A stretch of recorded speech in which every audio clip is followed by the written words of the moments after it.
Roads. Signs. Sun help. Ode Island and Providence Plantations. No more. Boo. Who invited this guy here anyways? I don't know. He got on the call by mistake, I think. I gotta do something about that. Tisk tisk.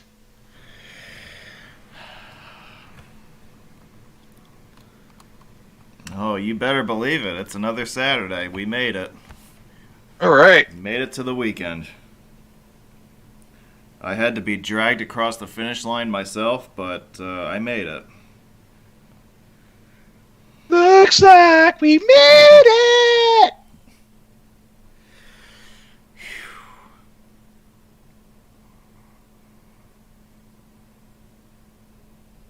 So on top of all of the regular work I had to do this week, we had an extended shift last night, and then I had 8 hours of review class on top of that sprinkled in last week. And then it's going to be more of the same next week, although I don't think we have weekend work coming up next weekend. I just have a test on the weekend instead. Yeah. So, yeah, I'm going to go from working... I'm going to go from working Friday night right into taking a test on Saturday morning. Just like, fuck that. Yeah. Well, this is one of those things that I signed up for and I made sure that everyone was aware of. And then, like, the next week, they said, oh, we're going to put you on night shift for a little while. Yeah, so you can tell how much people pay attention. Yeah, I guess it happens everywhere. Yeah, I mean, I have my own thoughts about that I won't get into here, but yeah, that there is stuff like that just happens. It's just the nature of things, just because everybody's paying attention to so many different things at once. But we are here to go back into West Virginia on this evening. We've got another ADHS Corridor to clinch. I would say... Yay! I would say that Corridor G is one of the ones that's more off the beaten path as far as ones that we talk about in the hobby. It's off the beaten path and not to the same high standards as the other West Virginia ADHS corridors either. Still a nice drive, though. It is. You know, I was looking for things I could do in West Virginia back in the summer because I knew I would be spending a lot of time out that way. And G is one of those corridors that appealed to me initially because, it's a drive that I could do in like 2 hours and I could clinch a corridor like that. Because I already was formulating in my mind what I wanted to do for the season that we're going through right now. And G seemed like a logical thing to do for an episode. And I actually really enjoyed it. It's not as spectacular as, say, H, or it's not as, spectacular engineering-wise as, say, L. But there's some neat stuff along the way, and we'll get into all of that with you guys this evening. So it's good to have you with us.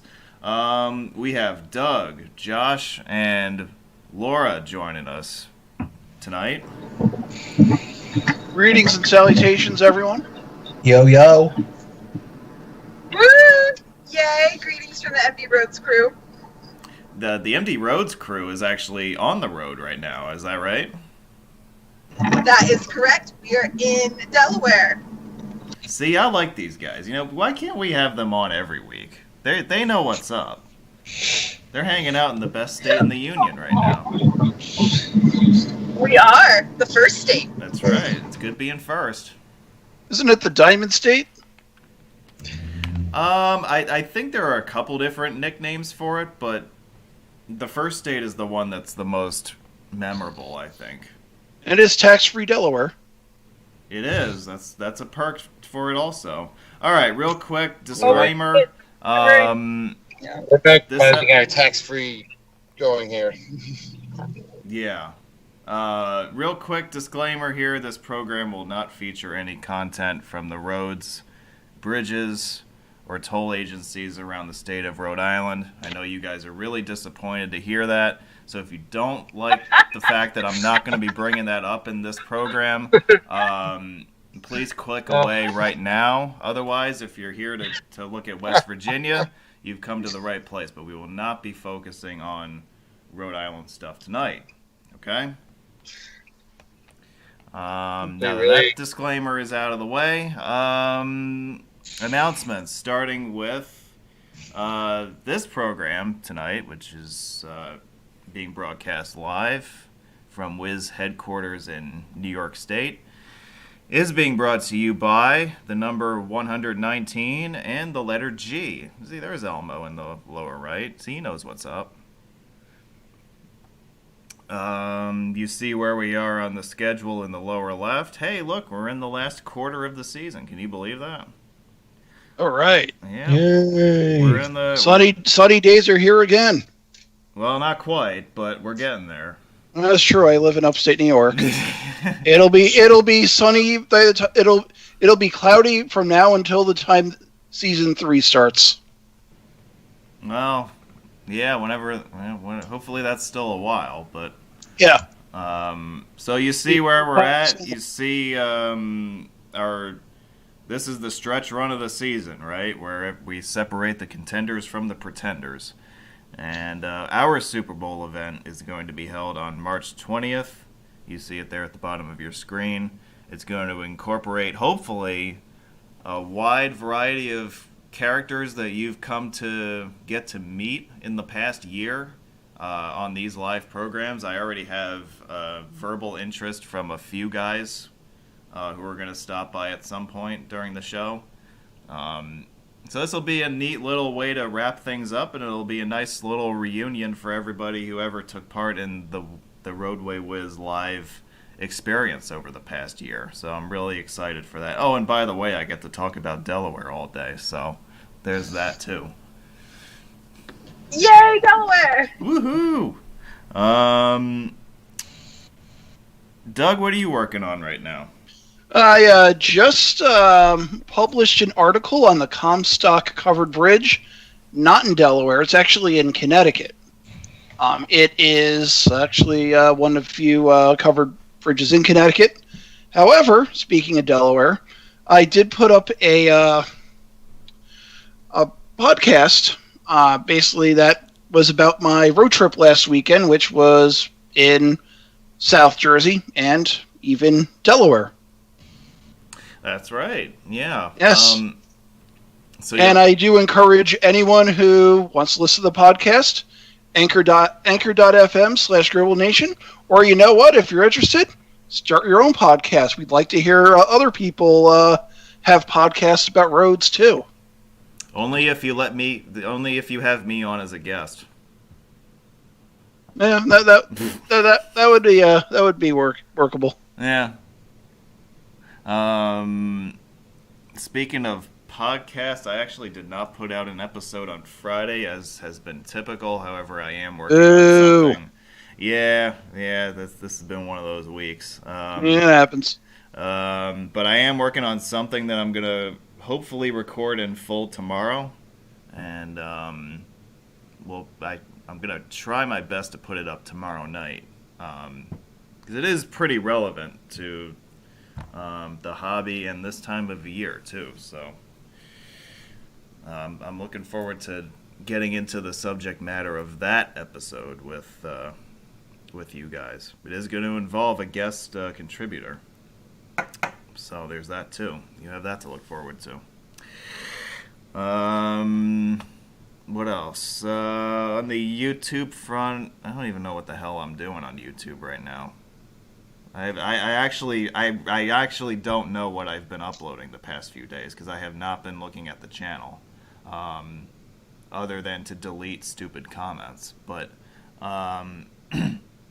something to do with Pennsylvania, Maryland, West Virginia. I'm uploading stuff down there, so go check it out. And the most recent upload was I-70 in PA, essentially the stretch between Breezewood and Hancock. Oh, okay. Everybody's favorite.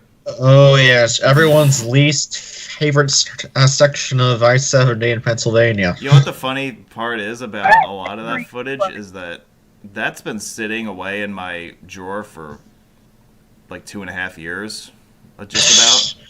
And See, it's everyone's favorite part of I-70. I like Breezewood. I'm probably in the minority of road geeks by saying that, but I like its little quirkiness of just being there and the weirdness of it. It's a great place in the fall. It is. There's a really cute little souvenir shop there too, where you can get shot glasses from all 50 states. Oh, really? Can you? Shots. Drink.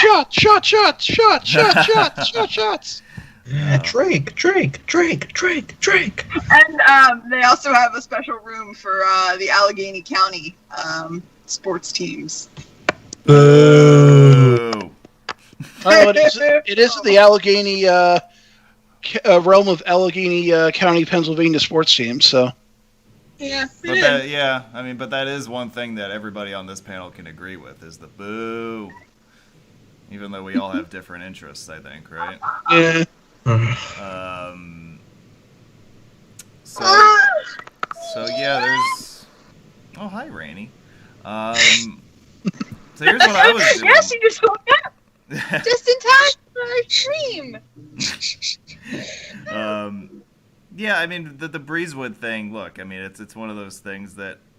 I mean, you're going to hear me say this 100 more times, and I've said it probably 100 times already. But these little quirky things are, I think, what make our highway system so interesting. So, I don't mind having something like that in the mix. Switch it up a little bit. I'm with that. Drive all the really OCD people nuts. How about that? You got plenty of those in this hobby. You don't say. That's the understatement of the year. Yeah, well, here's what I was doing last night, in case you're wondering. We were setting steel on the northbound Sheridan Boulevard. We shut down the entire highway for the weekend for this operation. It's actually going on right now still as I speak. There was a little bit of concern the other day about me possibly having to come in tonight to work, but that didn't end up happening, so I get to hang out with you fine people tonight. But this was a neat operation. We got the crane set up there, and we got the crane set up on the highway, and the one side that we haven't demolished yet, and the other side we're setting the steel on, and this is a project that's going to really accelerate in the spring, so there's going to be a lot to see down here in the South Bronx. For those of you who like heavy construction, this might be a place you want to come to check things out in the months ahead. We'll be there. I hope you guys do. I hope you come and visit at some point. This is an interesting job. There's a lot going on here, and it's a logistical nightmare to try to get everything to work in the space that we've got. Because like with this operation here last night, you can see in the lower left of this picture, you've got Amtrak and CSX right of way. And then on the other side of the highway, you've got the MTA right of way with the 6 train. So there's all sorts of coordination between agencies.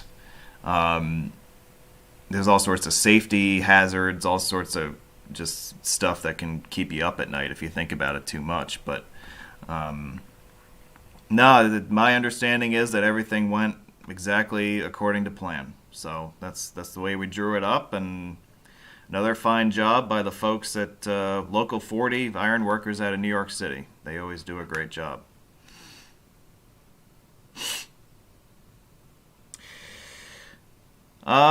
We mentioned on the slide before that there's a bit of a road meet reset here that I want to just briefly go over. So the calendar for 2021 meets is coming together. I would say that of all the meets that have been announced to this point, I'm sure there will be others at some point, but of the ones that have been officially announced, The one featuring this scene here is, at least for my money, easily the most interesting of the bunch. It involves the Outer Banks of North Carolina. It's scheduled at this point for late April. And I say at this point because a final decision has not been made on that. We are awaiting to get some clarity on what's going to happen with that event.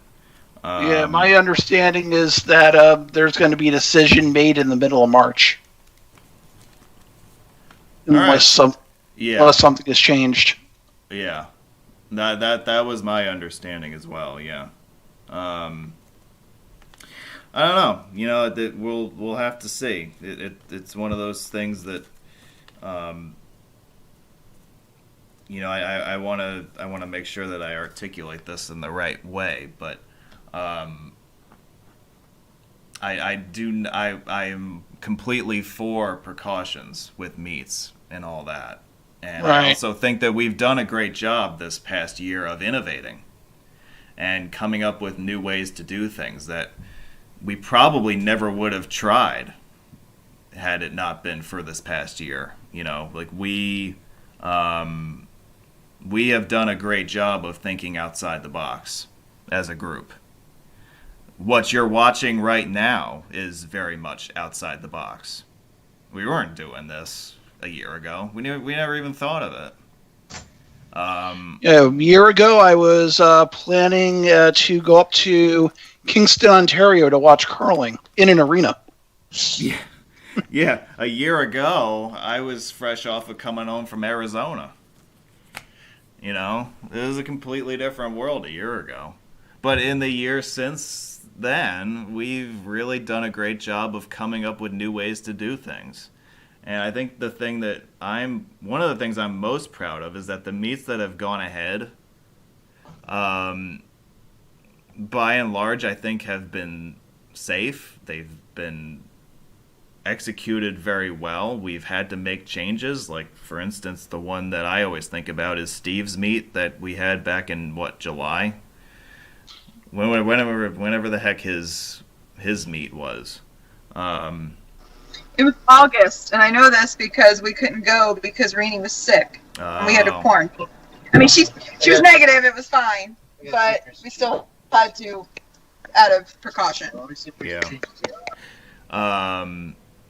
But yeah, like I think that, you know, that the meets that I remember most from this past year are the ones that were the most creative, and we should not be so rigid in our planning.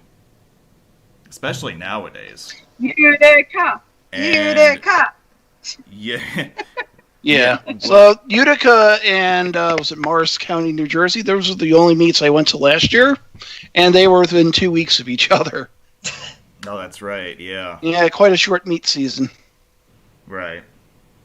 But, you know, we figured it out as we went, right? And I would hate to see meets that are great in concept and would be great in execution get thrown out over little things. And that's all I'll say about that. And I don't mean to single anybody out, but I do think that there is a need for innovation. I'm an engineer. That's what I do. You know, I look at things and I think about how we can make things better. You know, I'm not going to just chuck in the towel if something comes up. And like I said, you know, that there are a lot of events that we could do that have potential, and I would like to see those events happen. And look, you know, when we were doing our first, you know, virtual tour event, like full on remote and all that, you guys remember that one? It was an absolute disaster. But I think we were doing I-17 in Arizona. Yup, I-17 in Arizona. But what did we do after that? Did we throw in the towel? No, of course we didn't. we tried to figure out what actually worked, and then went from there. See, that's the lesson. Yeah, I mean, See, ladies and gentlemen, that is the lesson I want to teach you guys tonight. Okay, is that figure it out. You know, don't let something that we're all living with now and we've been living with for the past year, completely knock out everything. Because you really think you think this virus is going away?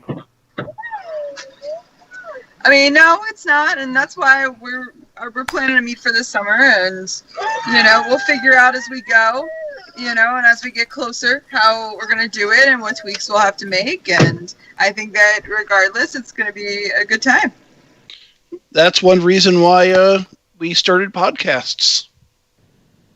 Yes, so I could socially distance. I could yell at you people from a distance rather than in person. Yeah. I'd yell at you guys about, I don't know, Rhode Island. All right, enough on that. I think I made my point loud and clear. Here's the map of G for you. We have down here in the southwest corner in Pikeville. And then we have up here is Charleston. I don't like how Google Maps does this. They don't really highlight the town names down here. They just kind of leave that up to you to figure out. But anyway, so we're starting down here in Pikeville and we're heading up into good old West Virginia, and we're going to end up in Charleston after a drive of about an hour and 45 minutes. Okay? So that's where we're heading. Does anybody have any questions on anything? Anything you want to yell at me about that I just said, or anything about the program tonight? You're free to do that right now. Next Saturday's program, you see it there on your screen. This is going to be the final ADHS Corridor episode of the season. And of course, we're going to have to talk at length about a landmark bridge that is the centerpiece of Corridor L as well. My esteemed panel of toll roads experts will be back in full force tomorrow. And you can see that we're going to be talking about New York State and New York Metro, and hopefully we'll get through Philly Metro tomorrow night as well. And we'll see how far we get. We may get into Delaware. We'll have to see what happens, but we got a lot to talk about either way. So this will be some fun back and forth. If you thought the New England episode was fun, I'm sure you guys will really like this one. The only thing it'll be full of surprises. Yeah, well, the only thing I'm a little concerned about is I don't think Rhode Island is on the schedule for tomorrow night. Well, it borders New York. No, that's a problem. Northeast megalopolis. I think that's a deal breaker. Ooh, tisk tisk. All right.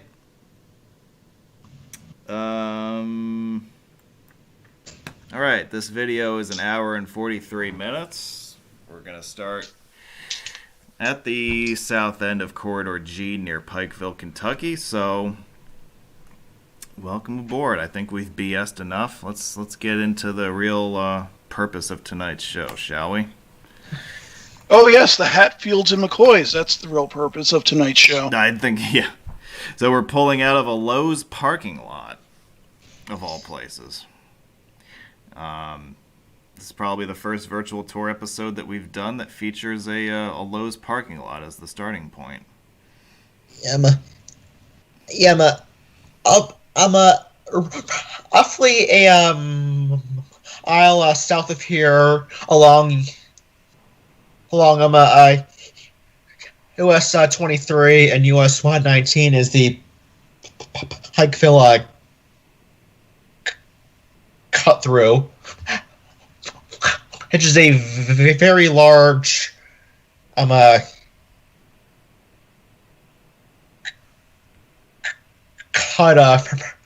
from both Corridor G. No, I'm sorry, Corridor B, a railroad line, and a river. So if you're ever in Pikeville and want to see a massive engineering work, the Pikeville cut through is right there in town. Yeah, so this intersection is US 23, Corridor B, and now we're on to northbound 119 as Corridor G officially starts. If you were to take US 23 south a short distance, you would also encounter Corridor Q, which, does that end also nearby, or does that keep going past? Yes, it does. Okay. Corridor Q ends at Corridor B. Okay. So we've got two ADHS corridors that end within a few miles of each other at the same other ADHS corridor, which is interesting. And not too far south of that is where Corridor F ends, I think. So. Oh, Corridor FU? Awesome. And where corridors R and I go to.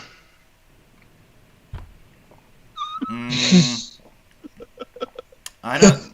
I actually knew where Corridor R went, but I'm drawing a blank for some reason. The pirate corridor. Yeah. Corridor R.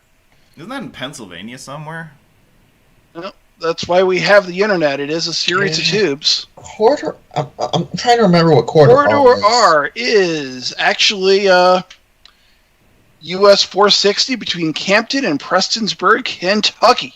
Oh, it's that one. Okay. Oh, well, I was completely wrong. Well, that's not the first time that's ever happened.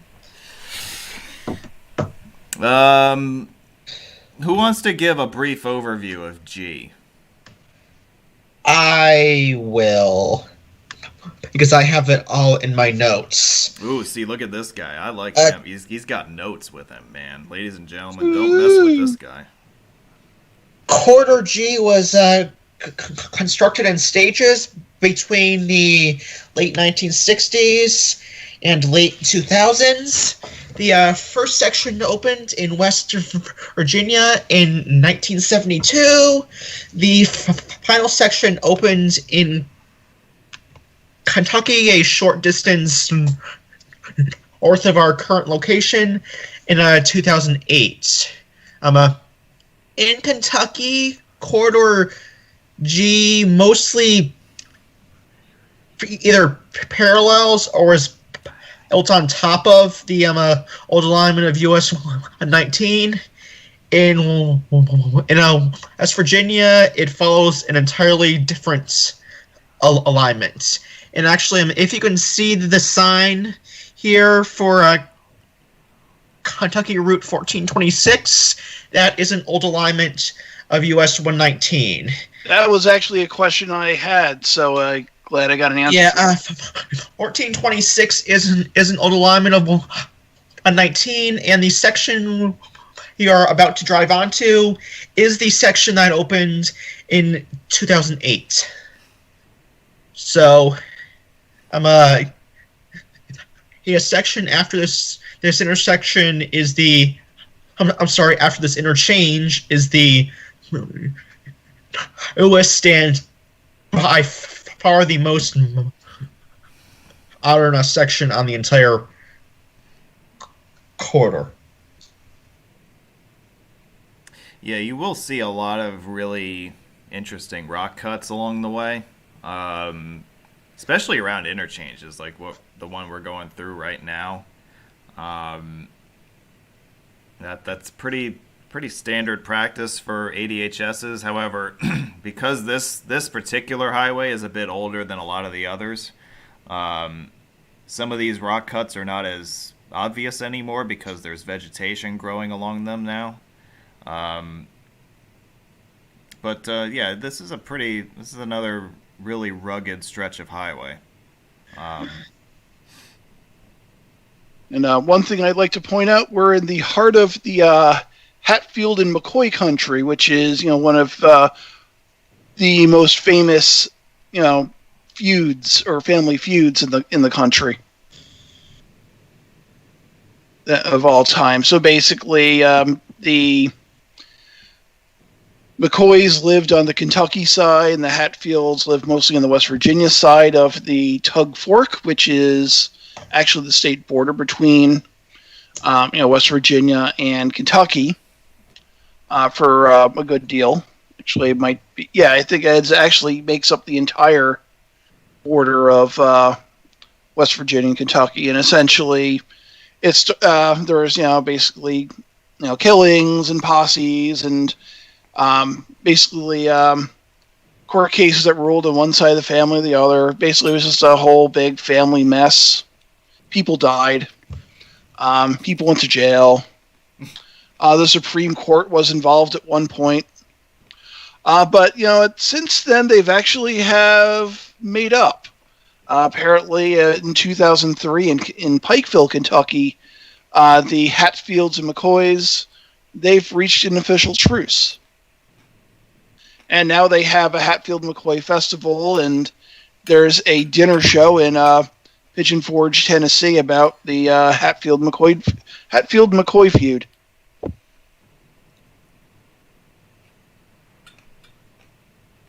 You can learn more about it on the internet. That's really cool. I never knew that they made a truce, and now that there's a dinner show. Yeah. I figure it's a good, basically just a little tidbit of, the history of the area that I felt was, worth mentioning. You should write a blog post about that. No. But what you will see along, Corridor G, at some point, you'll see signs for the Hatfield and McCoy trail. So basically, what that is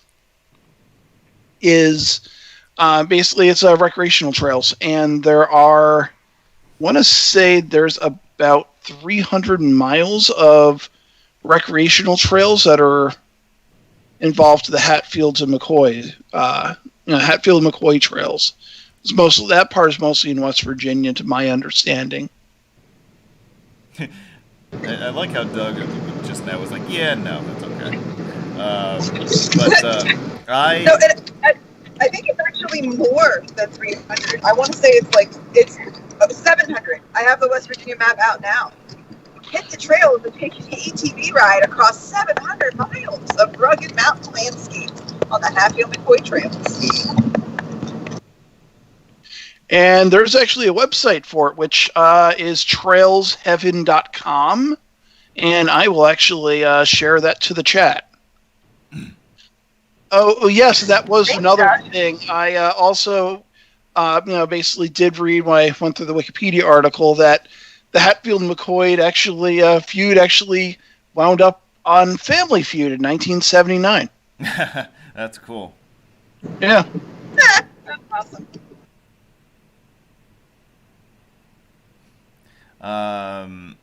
This is actually an interesting video for me to watch because, when I filmed stretches of highway, I will skim through just to make sure that all the video came out just fine, but, rarely do I ever actually sit down and watch something of mine for just a long amount of time anymore. I mean, a lot of it is because I don't have the time for it, but I have to say that this video this run that we're watching was filmed on June 13th, maybe.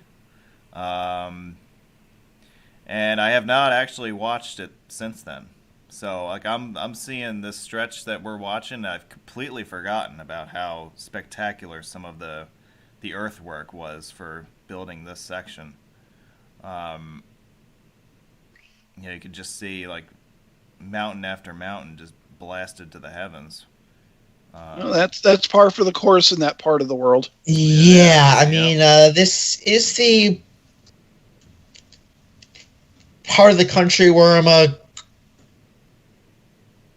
coal mining generally involves blowing up an entire mountain. So it's certainly part of the course. If you didn't just see Kentucky 1426 just merged back in, and we are out on an older section of Corridor G.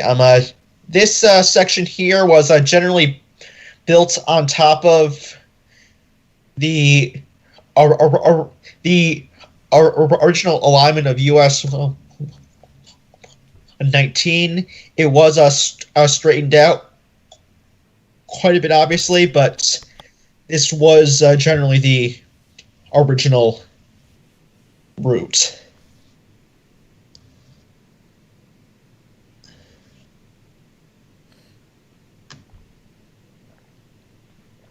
Yeah, I'm actually like eating dinner right now, so don't mind me. What are you having for dinner? I had some leftover pizza, and I'm having a cup of coffee.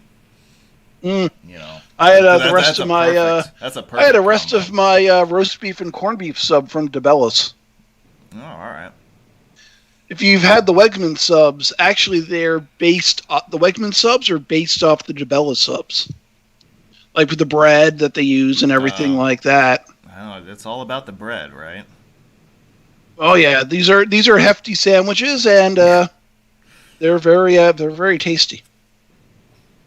One thing I do want to mention about the Kentucky section of Corridor G is its construction more or less created a seamless connection between Pikeville and Williamson, and it supposedly cut travel time between the two by at least half. I think we're going to make time. I think we're going to get there in under 30 minutes in this drive. But like all these ADHSs, you know, the old way to go was a lot longer, a lot windier, a lot more in the way of hills and stuff like that. So it does, you know, this highway did definitely cut into travel time quite a bit. And actually what ended up happening was that a lot of eastern Kentucky dollars went back into West Virginia as far as commerce. The completion of Corridor G really opened up Charleston to a lot of people coming in from Kentucky to do business, whereas before they were keeping their dollars local. It is interesting to kind of see how, when we build roads, what the long-term impacts of those projects are, and sometimes a lot of the long-lasting consequences are ones that you wouldn't really think about when a road's being built, because humans are weird. So like, we do weird shit, and you know, sometimes our behavioral patterns take a while to really form themselves. So when a new highway like this opens up, you know, I guarantee you people weren't thinking about, you know, hey, now we're all going to go to Charleston instead of hanging out locally in southeast Kentucky. But that is one of those side effects that's been observed. And look at those rock cuts. Yeah, more rock cuts. Yep. Yeah. Yep, that's the entire flippin' road. They really, like, West Virginia, instead of the New River Gorge Bridge, they should have put a rock cut on their state quarter. Although the river cut through rock to make the New River Gorge. Well, yeah, I mean, the gorge, I suppose, is a more natural rock cut, right? Yeah. Yeah, I mean, it is kind of a fitting that at the symbol is basically a giant rock cut. So, yeah.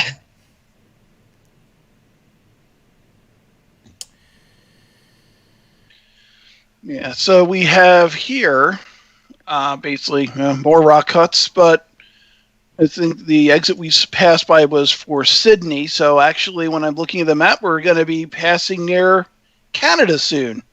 Oh, Canada, yes. Kentucky. All right. Oh, Canada, Kentucky. Oh, Canada, Kentucky. Is there a? I wonder if there's a curling rink in Canada. Kentucky. Well, it is curling day in Canada right now. I think the Scotties are finishing up, or Is maybe it really? I didn't know that. yeah, Yes. or maybe the Briar's starting. The Scotties, for those who are unfamiliar with curling, is the Canadian women's championship. Basically, all the provinces compete against each other, and then you have the Briar, which is the men's version of that. And they're all in a bubble in Calgary this winter. Wow. I actually went to, this time last year I went to see the Briar in Kingston, Ontario, and then 4 years ago I went to see the Scotties in St. Catharines, Ontario.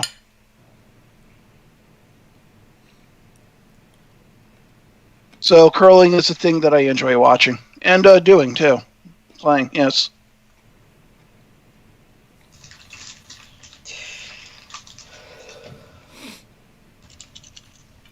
Yeah, so what can we say? More rock cuts. Yeah, there's not a whole lot to talk about until we get closer to West Virginia. But being as we have some time here, I guess I can talk about the route it used to take through West Virginia. So, as I was mentioning earlier, US 119 followed a very different route through West Virginia. So, basically, as soon as it hit the state line, it went east out of Williamson along US 52 for several miles, and it used all of West Virginia 44 up to Logan, West Virginia, which is a town along Corridor G, and he used West Virginia 17 to Annville, West Virginia. Then it used West Virginia 394 and 61 from Annville into Charleston. So the current alignment of Corridor G cuts a lot of distance off of the route. Probably several hours of a travel time, I would guess. So this does make Williamson quite a bit more accessible to the rest of the state, but as we saw in our virtual tour last week, Williamson is still not that great of a place. Yeah, it's a town that, time has passed by, so to speak. Yeah, I looked up some statistics on Mingo County, and Mingo County is actually the second poorest. As of 2019, Mingo County is the second poorest county in West Virginia. McDonald, which is right next to it in the southernmost county, is number one. But Mingo County's poverty rate is 28.9%. Bachelor's degree attainment 9.2%, and life expectancy 71.4 years. And the unemployment rate, and again, this is all 2019 stats, so COVID probably changed a lot. But basically, the unemployment rate was 6.7%, and that of those who are working, nearly 40% commute to jobs outside of the county limits. So, interesting trend, talking about how Corridor G made West Virginia more desirable than Kentucky. Makes you wonder how much of the traffic is going the other way as well, with people creating jobs in coal country. But anyway, the Mingo County had a peak population of 47,400 in 1950, and it now has a population of 25,000.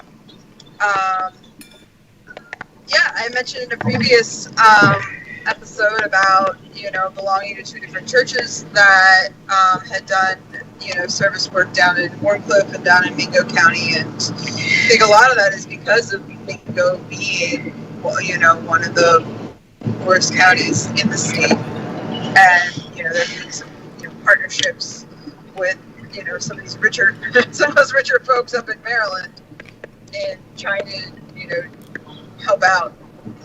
And but yeah, before I looked up those stats, I honestly thought Mingo was the poorest county.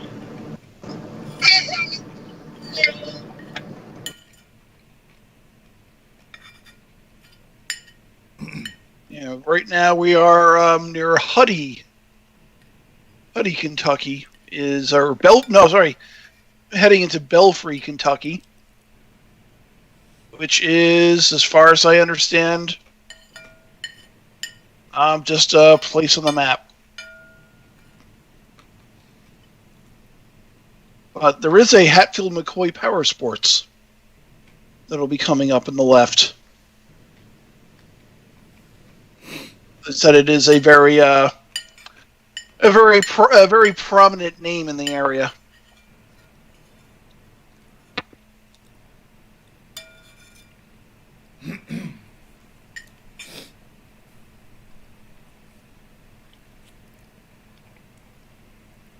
Yeah, going back to what... man, that pizza's really good. Going back to what Laura was saying about Mingo County, when you drive through there, it's hard to believe that...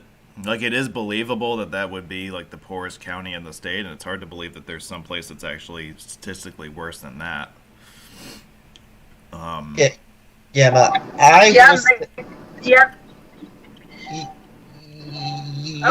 I will say, possibly the most depressing town I have ever been to is the county seat of Itawala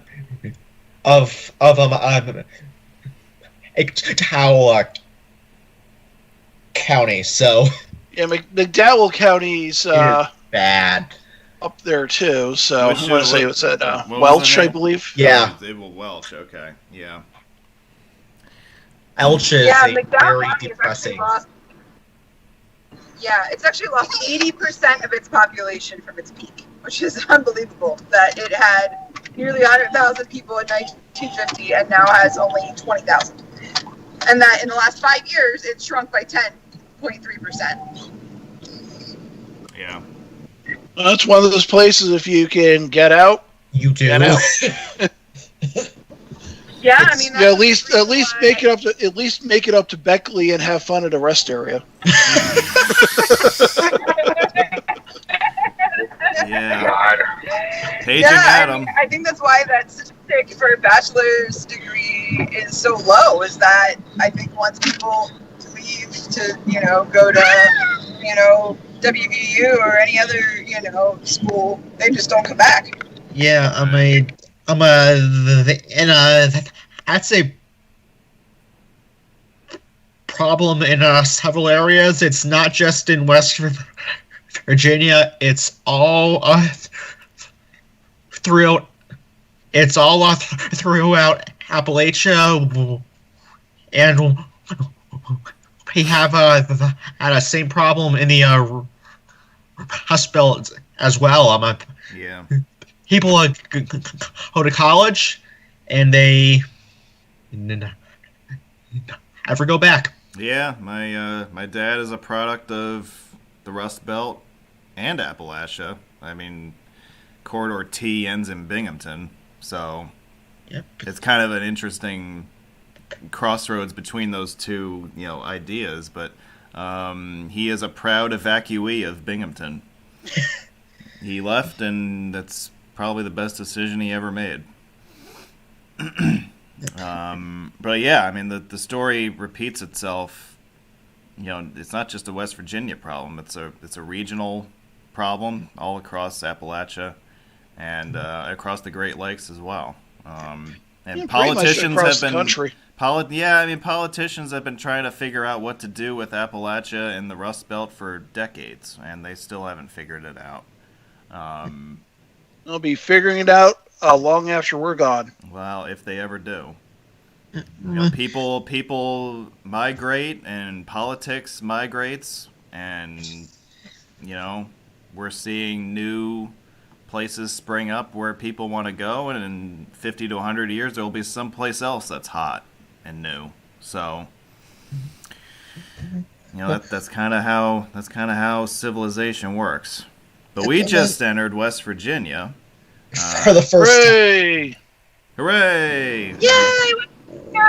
We will briefly cross back into Kentucky in a few miles. Yeah. I think we do that twice. I think we do. Yeah, like we kind of straddle the border and we kind of hopscotch across the border. Yeah, Yeah. I will mention that this section right here is the newest section of Corridor G in West Virginia. It opens in 1997. So this is really as high standard as it gets in the entire state. Yeah, and I want to double back to Williamson before I forget, because that was what we just passed by a couple minutes ago. If you want to see more footage of the village of Williamson, I showed you guys quite a bit of footage in our West Virginia Part 2 webinar presentation.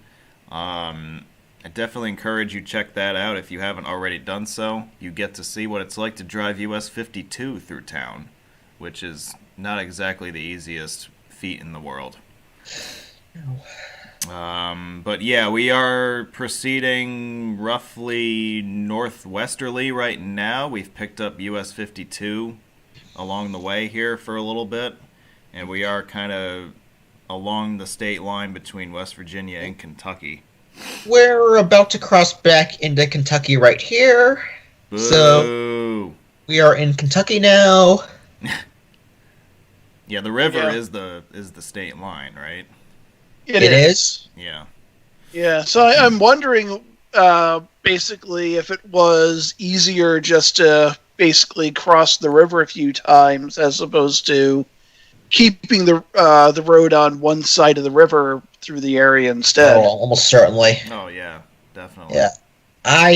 Yeah. I'm not certain, but I think this section of road here may be maintained by West Virginia.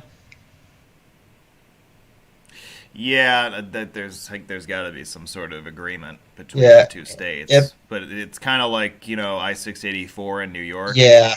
That alignment where it dips into Kentucky is purely for convenience, for the right of way. Or in Sayre, PA with 17. Yeah, so this stuff does pop up every once in a while. It is rare that you see a highway kind of bounce between states like that, but there's usually a pretty decent either engineering or community explanation for why that happens. Yep. We are back in West Virginia for good, Woo-hoo! And since this is West Virginia, the speed limit just went up to 65. All right. West Virginia. We're back in West Virginia. I will say this is a road that you can't maintain 65 on. If you do, you will fly off the road. Well, you just never drove it with me. That's the problem. I drove my Wizmobile. I drove this road. I want to say in a rented Chevy Cruze. Nice. Well, that's basically when you'd rent cars from the Albany International Airport from budget. They for a number of years I asked for a bigger car, and all they had were Chevy Cruises. Apparently, that was their big basically selection in their fleet for a while. I'm just disappointed you couldn't rent a CRV. I rented a Lincoln once. That was really? I was upgraded. I got a free upgrade to a Lincoln. That was more a car than I could handle. Oh boy! Wait, was it one of those like Navigators? It had ambient lighting. Oh boy! Yeah, that can't. Look at Doug pulling up in his badass Lincoln. Yeah, I can see that. Showing up Making to it rain. a road meet. I'm trying to picture that, and It's actually really funny to think about. it's a hilarious mental image. Yeah. I mean, it wasn't a town. It wasn't a town car, but that would have even been cooler. I showed up in a Lincoln town car. Yeah. He gets And my uncle Andy, who's actually my mom's cousin's husband, he actually still owns. He's like 90. He's like 92 or 93, and yeah, he drives around Kaiser, Oregon in a Lincoln town car. Okay. Yes. He's actually from Long Island, so. I And then think his that, relatives. He has relatives who own a restaurant in Troy, on Hoosick Street. That's cool. My grandparents had a 1989 Lincoln Town car, and that car lived past my grandfather died in 2009. My grandmother stopped driving not long after. She sold the car. I actually spotted it in the wild. Found out later that a relative of mine on the other side of my family, funny enough, had bought it from. So my grandparents sold it to someone, and then they ended up selling it to a relative on my other side of the family. And I spotted it in the wild in a shopping center, and that was like 2015 or so. So that car, ran for at least 25 plus years. You know what would have been the best reason I should have ever rented a Lincoln Town car? The Tuxedo Road Meet.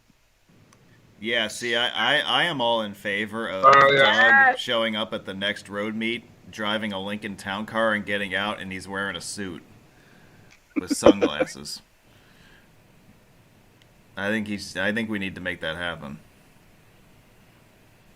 We did make that happen. It was 2016, except for the town car. I was probably, well, I didn't go to that one. I was probably working. That was I think that's probably part of the reason. No.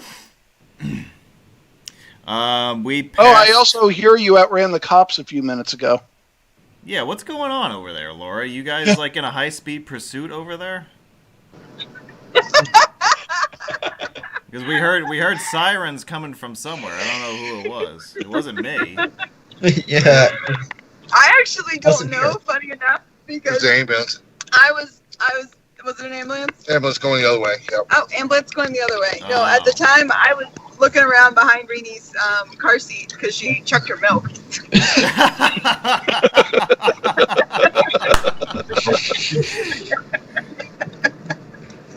Oh, here's Hatfield McCoy sign. I like this girl's style, Laura. Boom.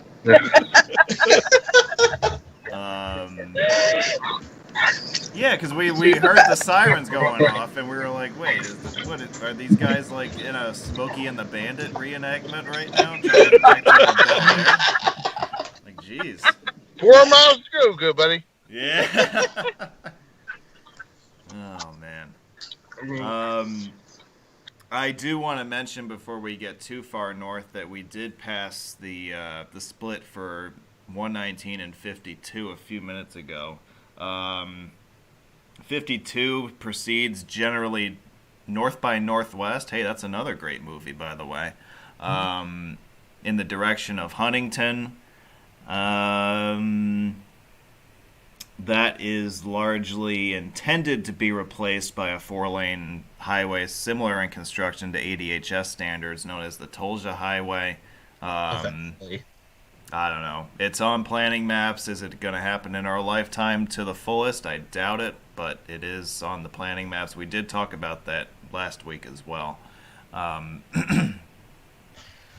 But that is out there as a possibility.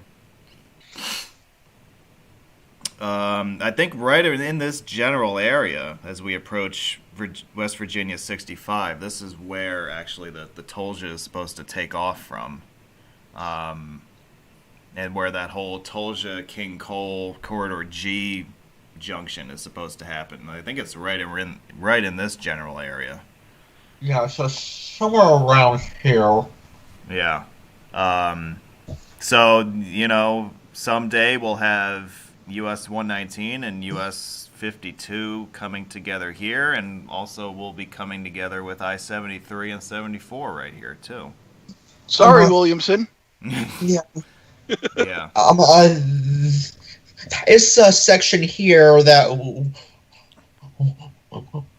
just entered is the oldest section of Corridor G. It opened in 1962. No, I'm sorry, 1972. So, yes, this here is the oldest section of the road. It opened as a realignment of West Virginia 65, and it became US 119, I think, in the late 80s or early 1990s. Yeah, because I think you said, 119 used to take 44, Yes. basically up to Logan. And Yes. that's actually quite a distance east. Yes. Oh, yeah. I mean, 44. So yeah. I mean, in several places, my old alignment is quite a ways east of. Yeah. Well, here. It's kind of like what they're doing with the with some segments of King Cole, which are going to stray well away from US 52, and also I think Coalfields is going to really stray far away from Highway 16 as it heads southwest, because they are going to try to connect Mullins and Welch, at least in the next section, with as straight an alignment as possible. You know what that means? More rock cuts. And more high bridges too, probably. Yep. But yeah, like 16 takes a very long and meandering path between those two towns, and I'm under the impression that Coalfields is just going to plow straight through, and as a result of doing so, it's going to stray quite a distance away from 16. But of course, Coalfields between Welch and Beckley is intended to replace 16 functionally.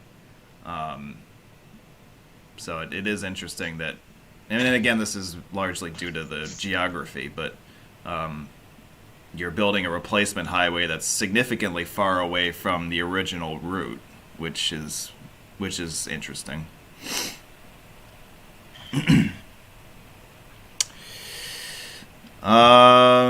Let's see. Where are we right now? We're not even. We're in West Virginia. Are we? I thought we were in Delaware. I'm sorry.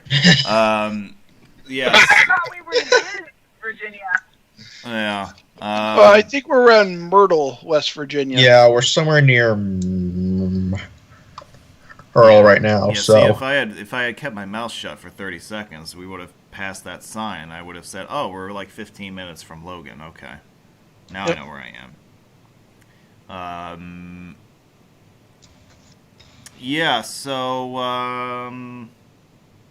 what should we talk about in the next 15 minutes? This is another kind of quiet stretch. Well, since we'll be heading into Logan soon, actually, we'll talk about the person who Logan is named after. Okay. Now, Logan, not a family name in this case. It was Logan the orator, who was a Cayuga orator. He was actually he was part of the Iroquois Confederacy. He moved to, in the 1760s, he moved to the Ohio country, became affiliated with the Mingo tribe, and then basically he took revenge for family members that were killed by Virginians in 1774 in what is known as the Yellow Creek Massacre. And his actions against settlers of the frontier helped spark Dunmore's War, which was another skirmish of some sort, later that year. He became known for his speech, which he reportedly delivered after that war. And then basically, that's, how he, became known. He, as I said before, he was from, basically was from the Cayugas in upstate New York. And then he moved down to West Virginia. So what happened is that speech that I mentioned is called Logan's Lament.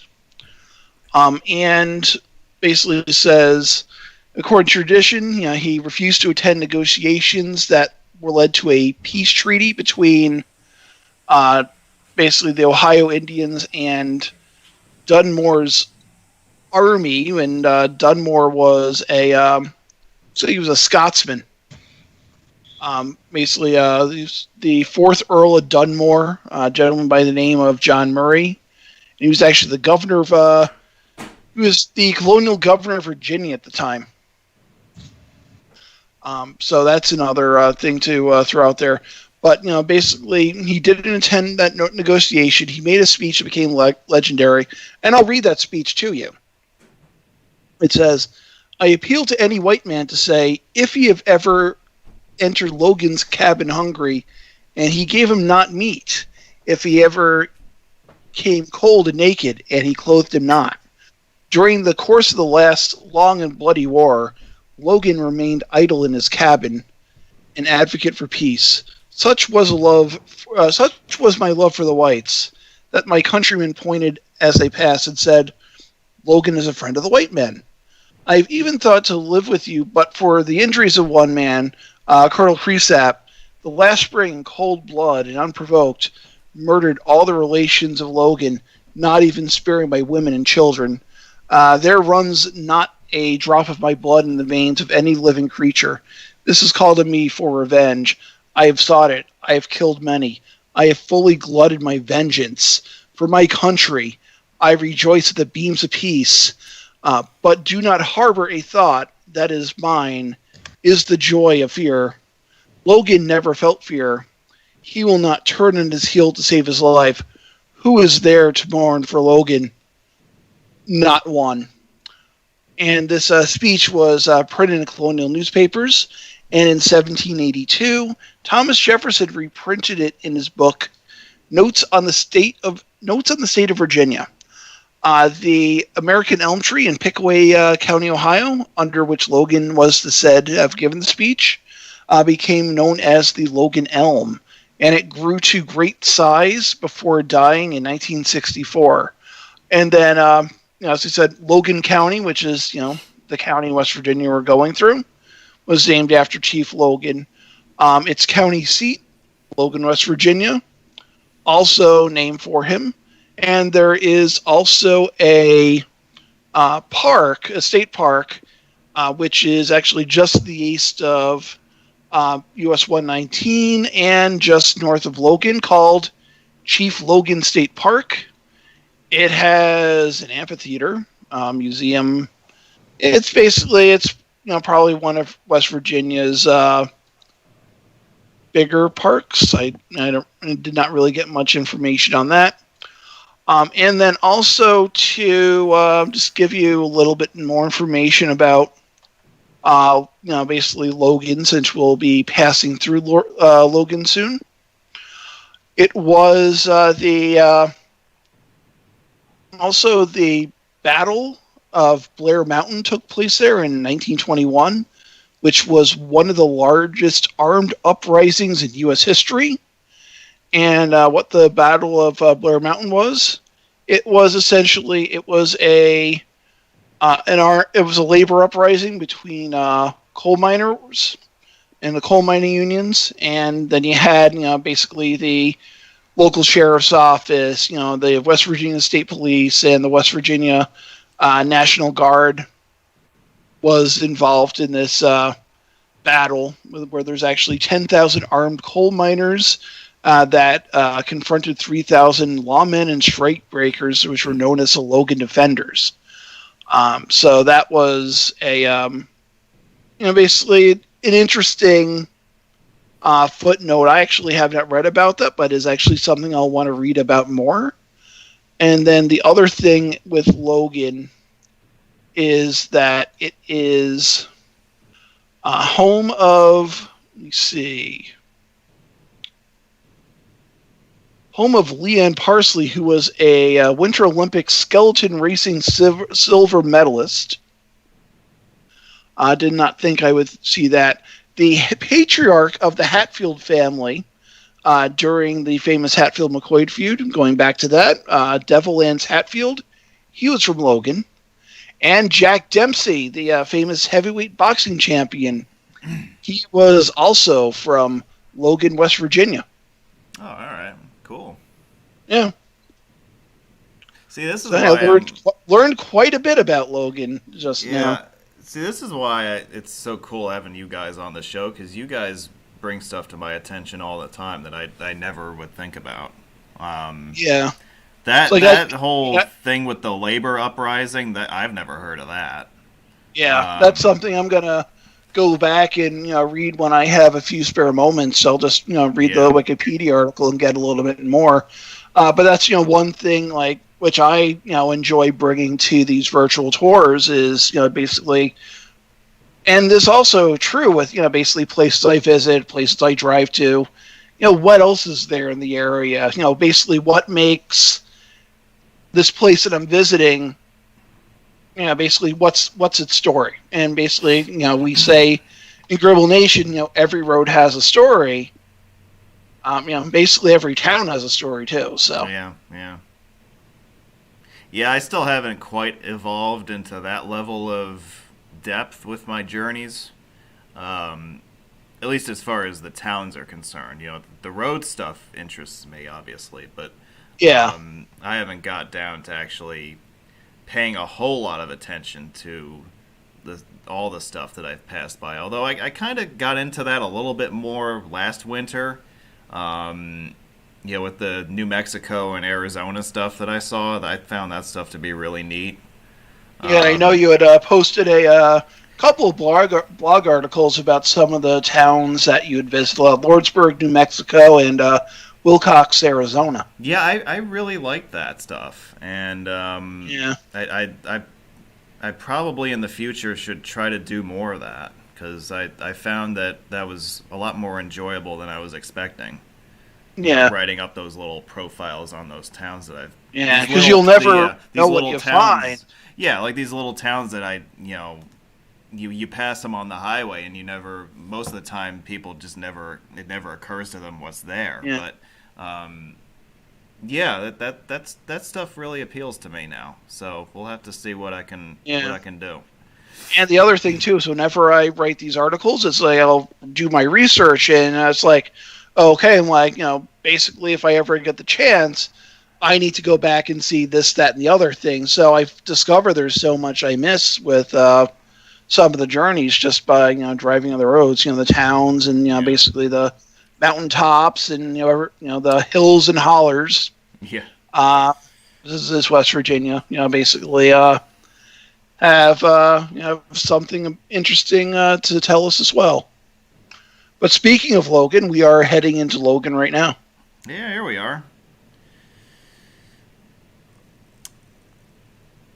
Yeah, so this trip, Corridor G, did not make the final cut for video to be uploaded to the channel.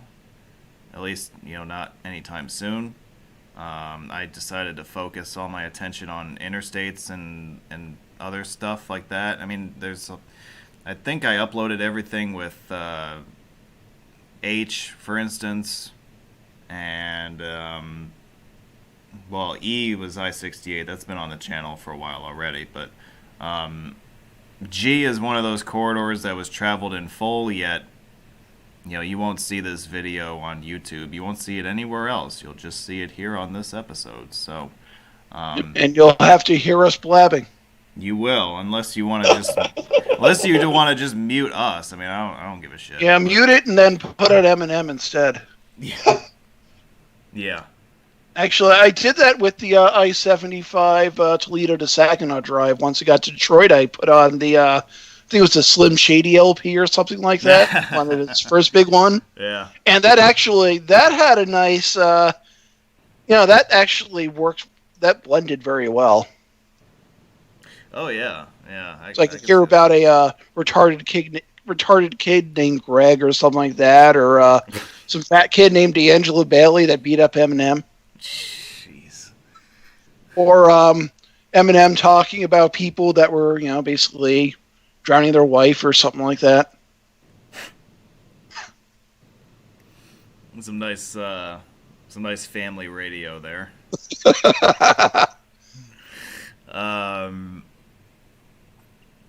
What the hell was I gonna say? Oh, yeah. So with the YouTube stuff, you won't see Corridor G on YouTube anytime soon, other than this particular video.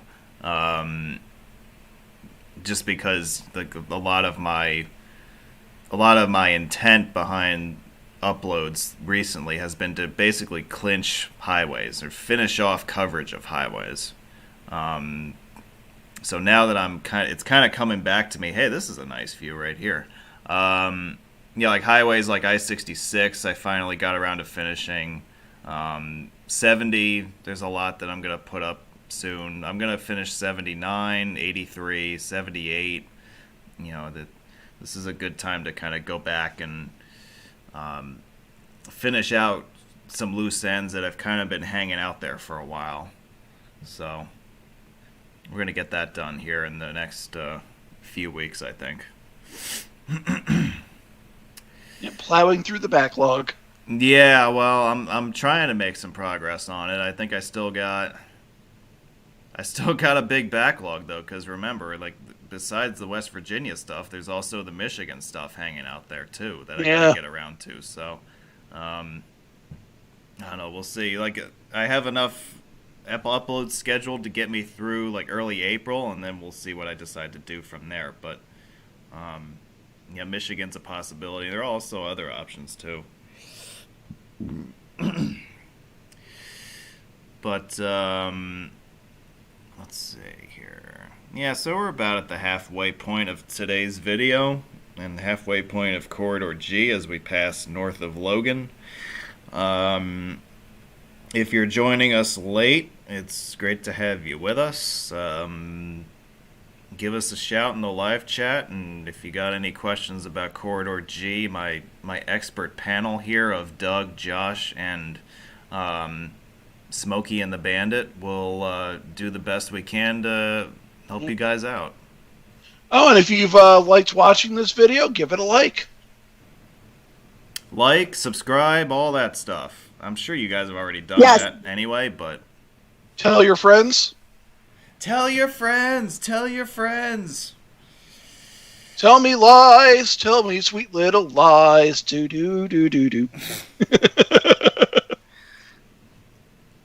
Country roads. Take me home. To Okay, the place I belong, West Virginia. Mountain Mama, take me home. Country roads. Yeah, so the next town that we'll be passing of note is Chapmanville, which is also in Logan County. Basically, Chapmanville, the interesting thing about that was it was a where Captain Farley's raid took place. So it was Captain Henry Farley, who was a veteran of the Revolutionary War, and he was actually the first known Anglo visitor to what's now present-day Chapmanville. In 1792, he passed through the area while pursuing a Native American war party that had raided Virginia settlements at the Bluestone River, which is in West. Actually, it's further south in West Virginia. It's in Summers, Mercer counties in West Virginia, and Tazewell counties. Looks like Tazewell, but it's pronounced Tazewell apparently. In Virginia. So basically, he was pursuing that party. Basically, when he got to Chapmanville, he was engaging with the retreating natives and the headwaters of the Coal River, and I want to say Guyandotte River, Guyandotte River, which is near Logan. And then his Captain Farley was pursuing them all around, basically, before he just gave up at some point. Other thing with Chapmanville is that it was home to Earl Ray Tomblin, who was a former governor of West Virginia from 2011 to 2017.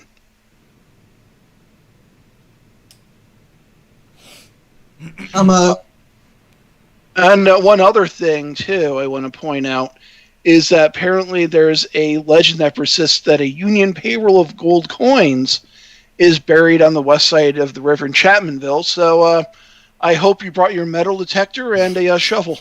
Yeah. Or if you're tired of listening to me, basically just take the shovel and then bury me in the ground.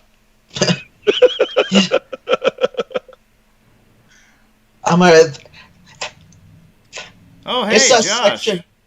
Josh yes, is still here. He's not dead. Okay. No, I'm alive. This section here, stretching up to Anvil, is a much older section of Corridor H. Corridor G. This section opened in 1976, and it was the first section in West Virginia to actually carry the US 19 designation. I see we're in hot pursuit again. Not me this time. That was me. They're after everybody tonight, huh? Wow.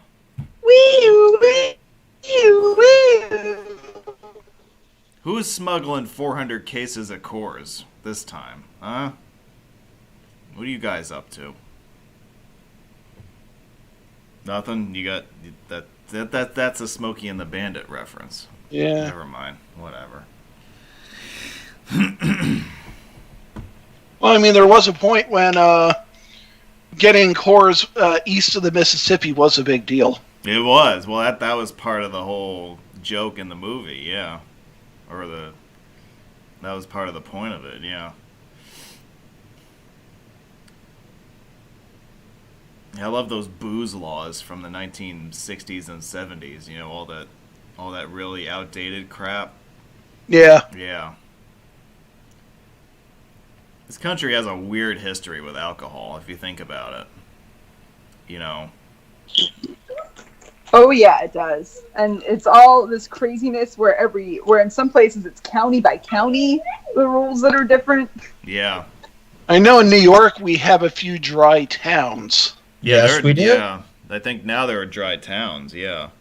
Yep. Yeah. In fact, I'll give you a quick example that I have personal experience with. The Wildwoods.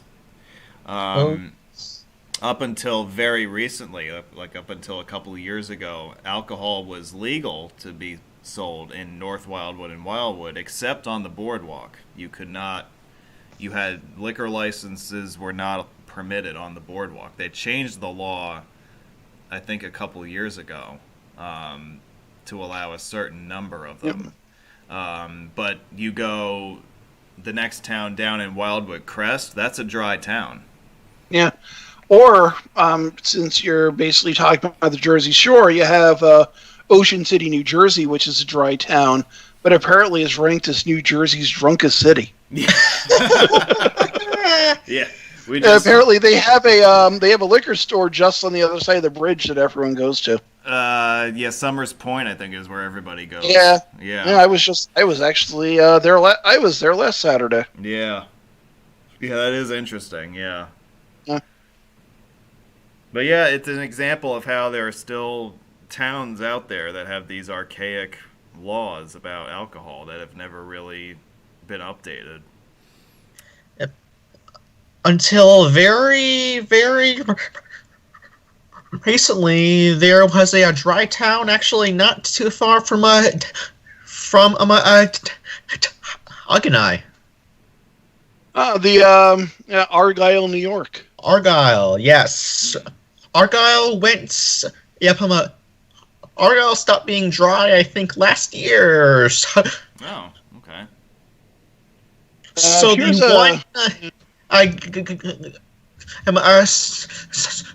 one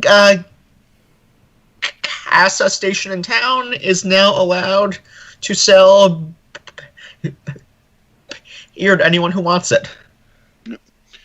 And then you had all these other stories too. So I had wrote an article on the Gallon House Covered Bridge, which is near Salem, Oregon, and on one side of the town, which was Silverton, Oregon. Basically, in 1904, Oregon had a Local Option Act, which allowed cities to vote to ban the sale of alcohol. Silverton voted to be dry, whereas Mount Angel, which is this nice Bavarian town. They have the biggest Oktoberfest in the Pacific Northwest. They have a glockenspiel in town, and basically the clock that tells the story. Yeah. They actually voted to allow the sale of alcohol. So, what people on the Mount Angel side, there was a saloon owner of the Mount Angel side of the creek there. They actually he built a small house on the north end of the Gallon House Bridge and stocked with liquor. So residents of Silverton, basically they'd walk 2 miles each way or so to the bridge. They'd cross over the Mount Angel side of the bridge, purchase a bottle, and then basically just walked home with the booze. So they basically got around the law by selling the gallon jugs. So basically, people in Silverton, they made their money by selling the jugs, but they gave away the spirits. That's how they got around it on that end too. Basically where they conducted business was at this covered bridge. I wouldn't be surprised if I had relatives who did that because they were from that area in Oregon. So around that time, like my great grandparents, that's when they wound up in Marion County, Oregon. See that? You might be descended from those crazy people. Possibly. That explains a lot. Yeah. We entered another county a couple minutes ago. I didn't catch the name of it.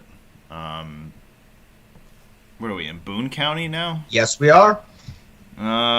What's the story with Boone County? Okay, that's the story it's of named Boone after. I'm assuming it's named after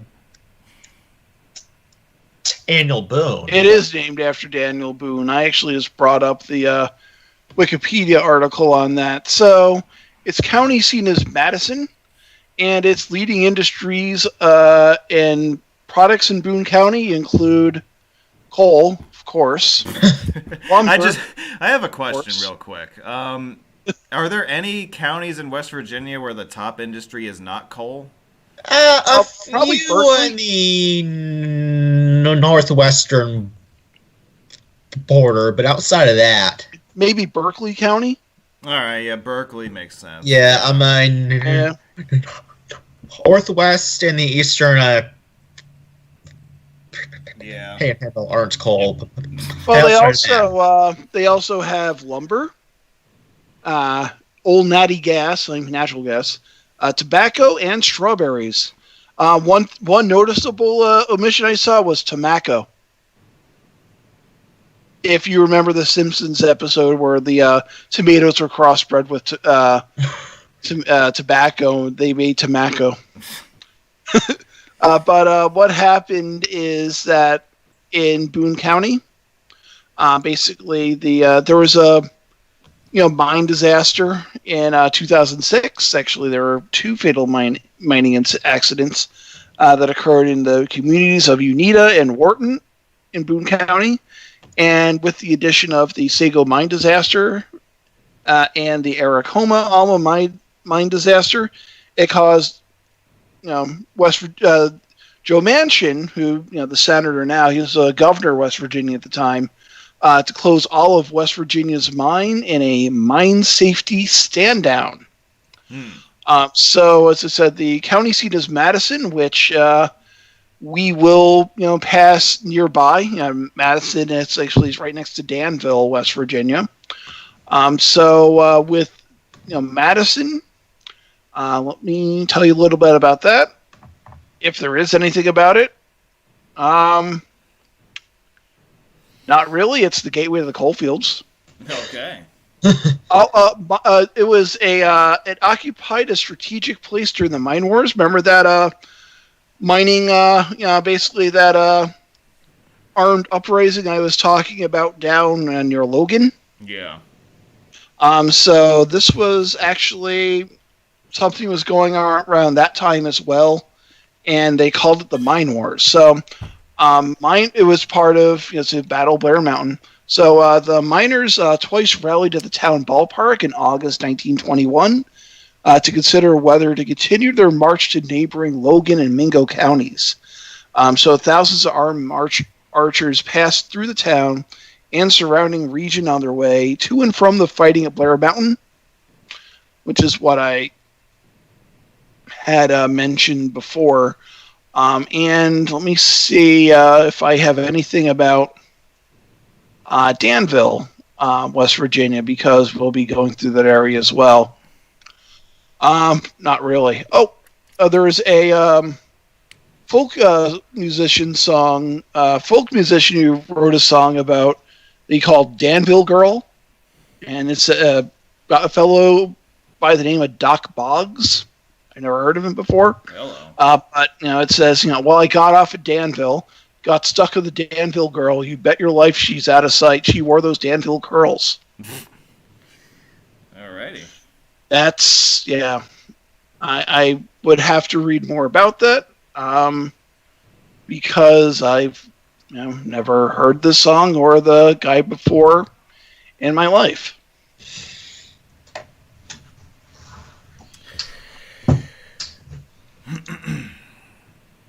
All right, so that's Boone County for you in a nutshell. Yeah. I'd say we're about 40 miles from Charleston at this point.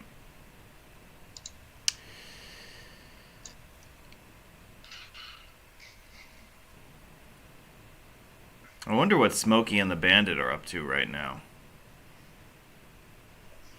Smokey is eating dinner. Oh, are you guys home now? We are home now. Oh, okay.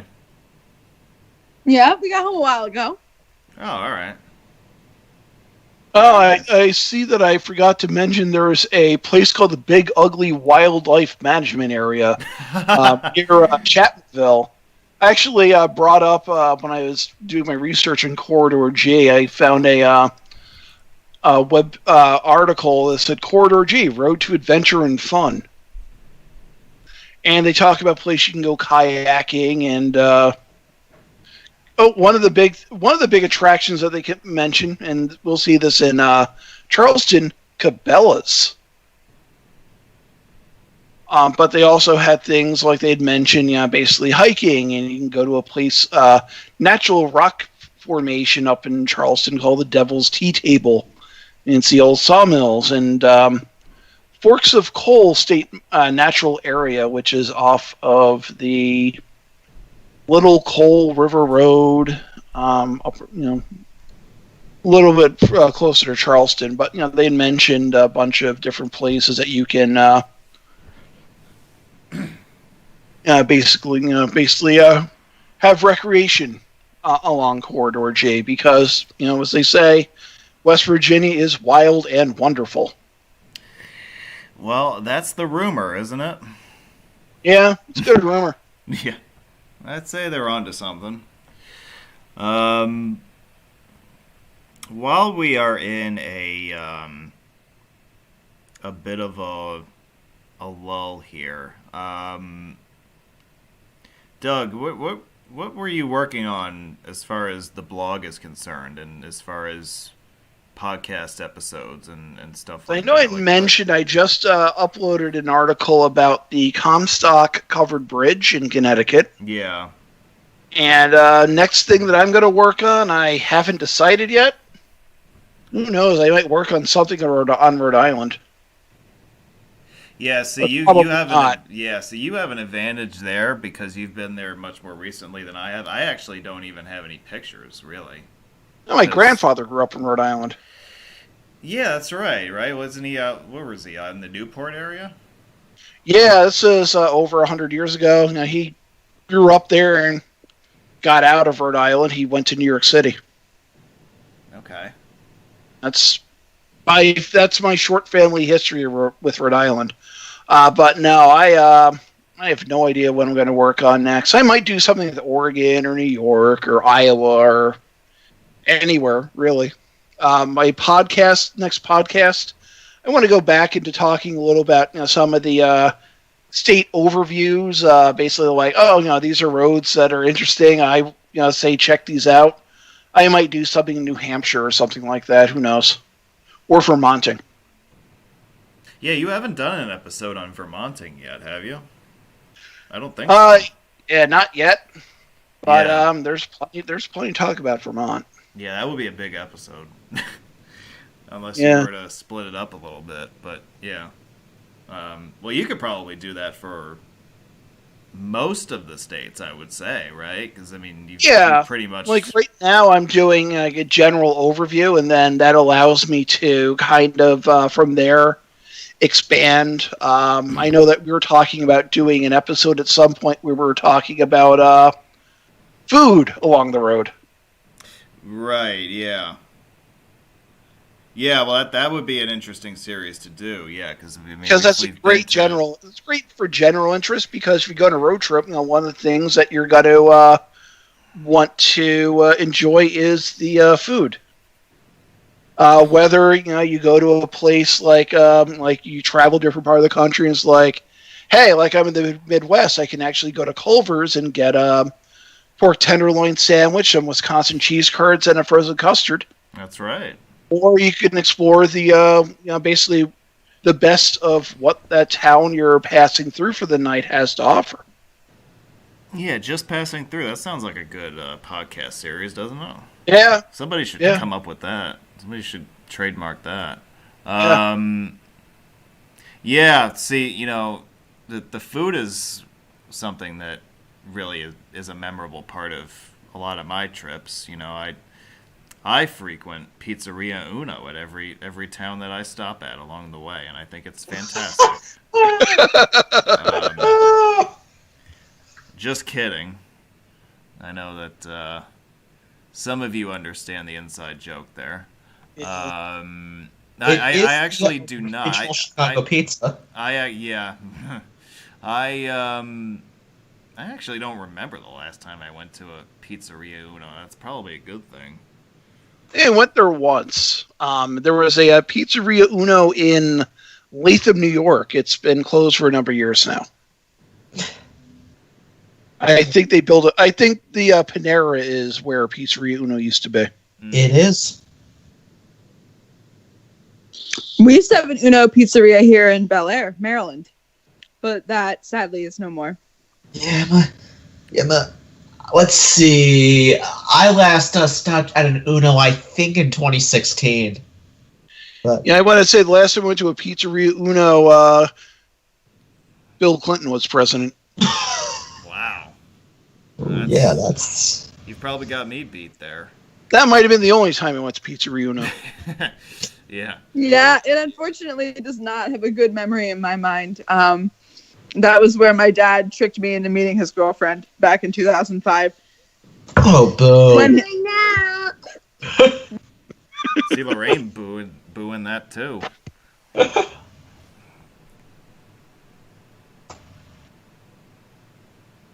Yeah, you know what you could do also as an episode, Doug? You could do like favorite restaurants at road meets or like infamous encounters at restaurants At some point, I want to expand on basically the road meet memories, because the road meets are not just about seeing roads in places you may not otherwise think of visiting. It's also the people that you're spending the time with and the things that you encounter. There's usually something weird that, or interesting that always happens during a road meet. Right. Oh, yes. Yeah, well, when you put the group of characters together that we have, yeah, there's something weird that's bound to happen every time. Yeah. But yeah, so there's like those three main categories that I like to think of. There's the restaurant, and then there's the people, and then there's the actual roads, and then whatever is on the agenda. Yeah, I tend to put the whole food experience in third place, generally. Like, I think that's the most expendable of the three by a lot, actually. Oh, definitely. Yeah. I mean, but it is still like very much a part of the experience, and a lot of people remember the stuff that happens in that part of the event. Yeah. Just as much as everything else. So I think the next update that is going to be on alpsroads.net will involve the meet to end all meets, which was the 2014 St. Louis meet. See,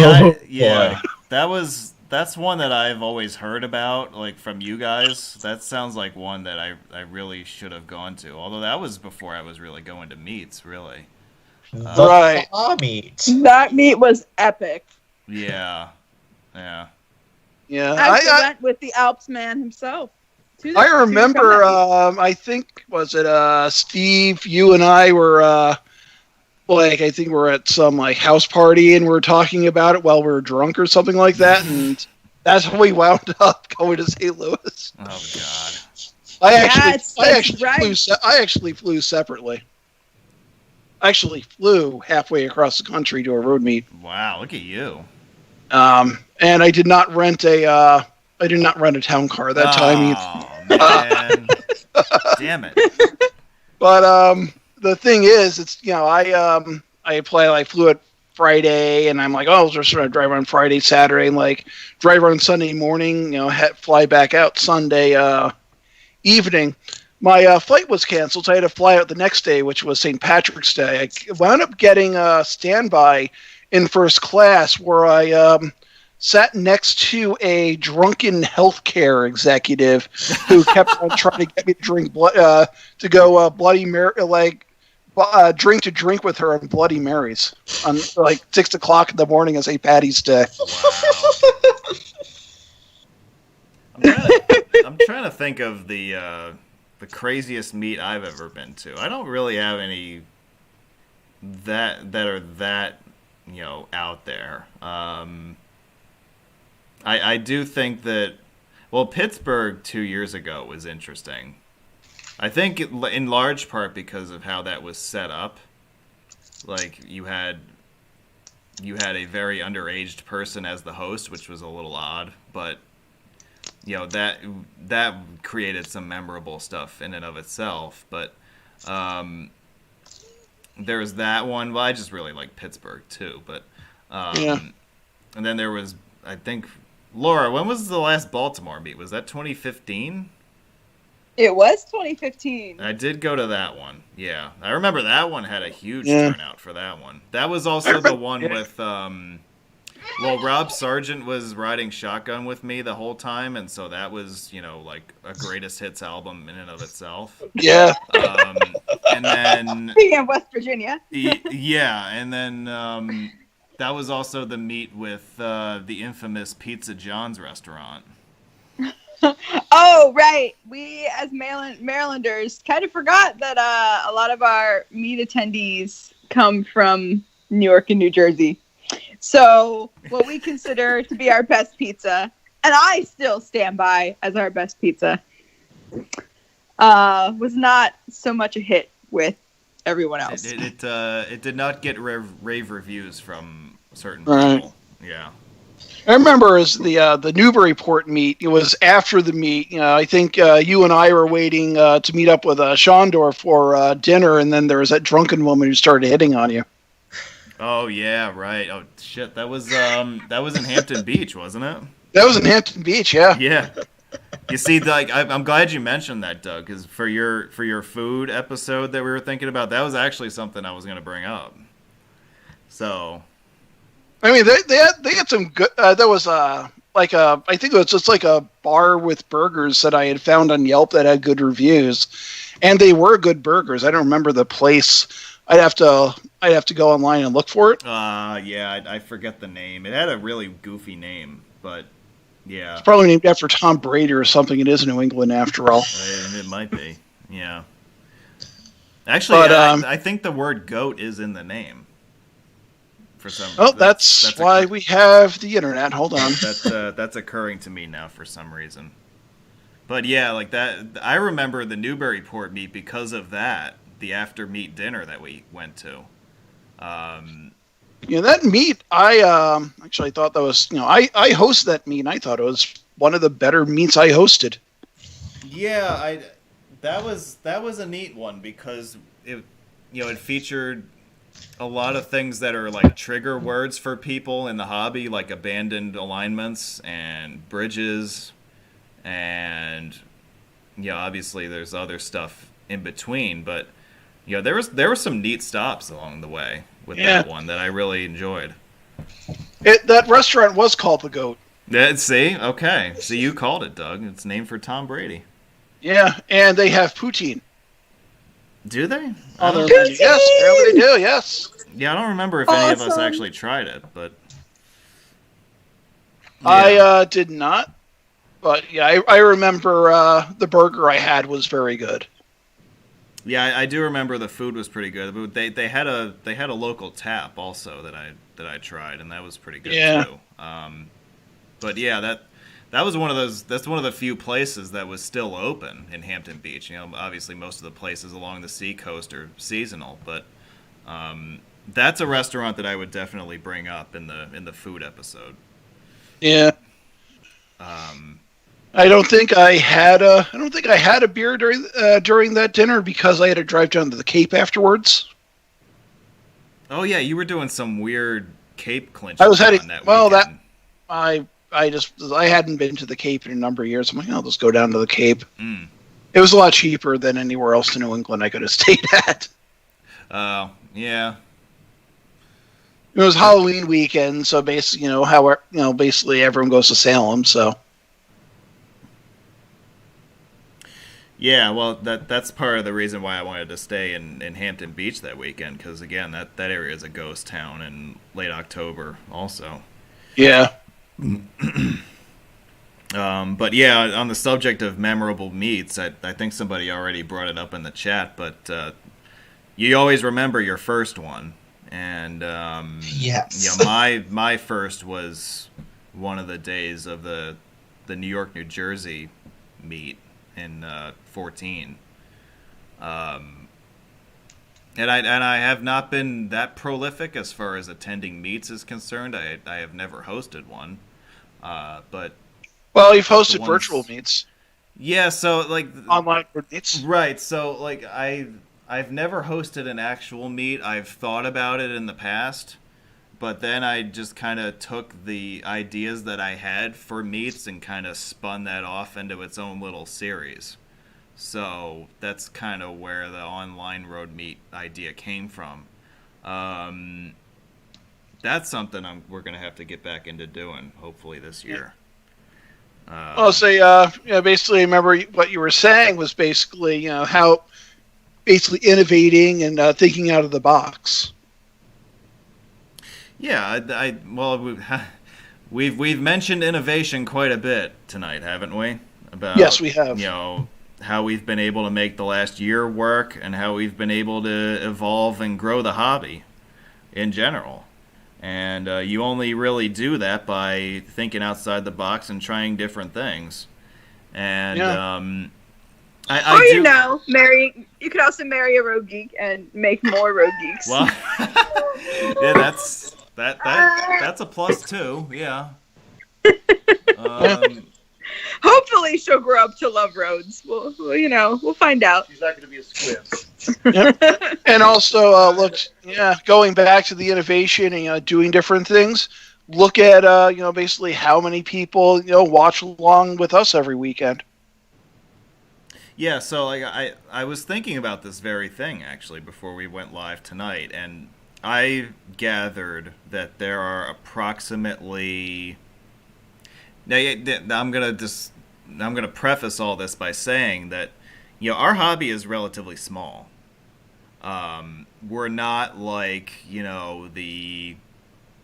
we're not like the ship building ships in bottles union, and we're not like the Titanic Geeks of America union. There are certain groups and certain hobbies that are just way more popular than others.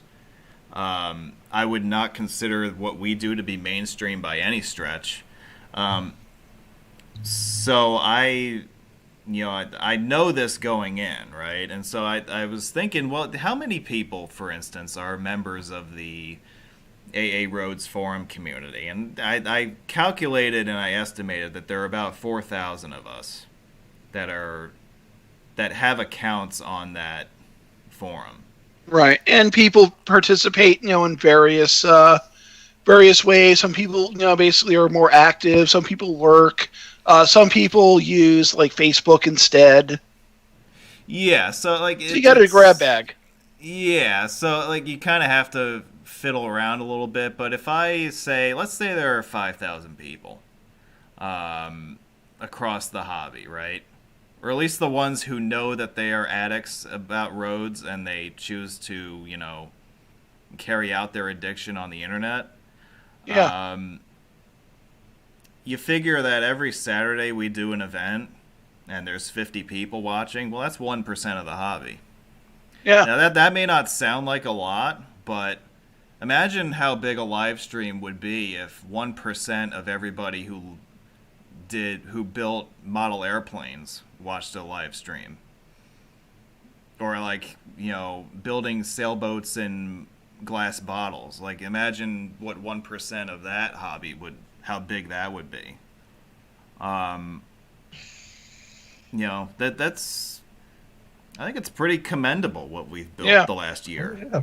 Yep, and you also It really is. And you also help basically get more people involved, and basically introduce the hobby to people too. Like I know that there's one gentleman who basically found the hobby through I think watching one of your earlier virtual tours from West Virginia. Yeah, we've seen that a lot, especially in the last couple months. People who have just kind of discovered the hobby through what we do, and I think that's awesome.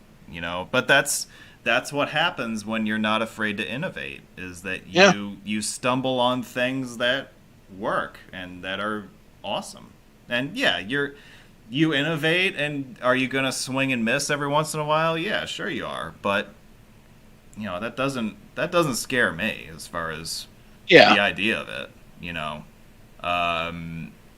I'm willing to take my best shot at something new if I'm confident that it's got a good chance to work. And we took our best shot with going live with all this stuff remotely. I think we've done an amazing job overall. And that I think that whole thing kind of extends from there. That's kind of my personality, coming up with new ways to do things. The online road meets are an offshoot of that. And the innovator in me would like to see more of that from other people. I'd like to see other people try different things, because that's how because as we've said, that's how you grow ultimately. You don't keep doing the same thing over and over again. Or different angles on some of the things. Like I think I'd mentioned, earlier with the podcast, when we were going in the beginning of tonight's episode, what are you working on? I said, basically I wouldn't mind seeing other people do this as well. Basically, you can have a voice in roads talk as well. Yeah, and one of the things that I do think I'm going to try to do more of coming up, you mentioned different angles on things. We do, of course, on Gribble Nation have that infamous, slogan that every road has a story. And, let's also recognize that sometimes those stories are not rosy and they're not very fun to talk about at times. Right. But that is something that I want to kind of get into more, is some of the more I don't know if you call it serious programming. Like feature length shows that are educational. That 'cause I think I've learned in the past year and a half of doing this stuff that I really think my place in the hobby long term is in the education realm. Could you have you can educate people from the engineering end, but you can also educate them from a historical end too. You can, and once you realize you can do that, and there are so many different directions you can go in. Yeah. I feel like with all of the webinars that we've done, I've only gone in one direction, but there are multiple different directions I could have gone in with each one of those shows. And there is a podcast episode that I'm going to hopefully record in full tomorrow that is, I'll be honest with you guys, it's not going to be an easy listen, I don't think. But it's an important discussion that I think we should have. And I really, look, I think most people in the hobby don't like that stuff. They just want to see their cute little button copy signs and they want to, share the same picture over and over and over again. I would say that's probably about 3/4 of the hobby. That's not how. It sounds about accurate. Yeah, that's accurate, but I kind of want to appeal to the other 25% and see if I can't drag a few of those lazy guys with them. See if I can appeal to that other part of the community that wants actual real substance. So I don't know. I'm with you. I'm with you, Dan. Gee, I wonder why you're with me, Laura. How do we? Dallas is asking in the chat. How do we find your podcast? Doug, can you post a link to the Gribble Nation Roadcast in the live chat? Can. Yeah. So Doug is going to post a link, and you can find it there, and then you can give us all a listen. I know that the four of us are always up to something as far as content and stuff that we want to talk about. So check it out. Subscribe, follow, all that good stuff. Check us out on Instagram or Facebook. And with that, I think we've entered the realm of Charleston. We have. We killed a lot of time just going back and forth about different stuff. That was good. Yeah, hey. I wonder if we'll finally see a Lincoln Town Car. I don't know. We got about 10 minutes left in this video, so who wants to give a good overview of Charleston real quick? I know we kind of touched on this a few weeks ago. We did a webinar on Charleston, but I suppose we should just give some basic facts about the city real quick before we get into town. Yeah, so Charleston, it is the capital of West Virginia. It's about, I would say, about 50,000 people in the city proper. It has I-64, I-77, I-79 that go into town. There are many bridges over the Kanawha River for roads and rail that are interesting to see. Of course, US 119 and US 60 also go through Charleston as well. It is, I think we're mentioning, and I know that we were talking about this a few weeks ago, there was the Triangle District, which was something that is worth mentioning. There was some, debate, basically when they were debating where to put the interstates through the city, they of course, picked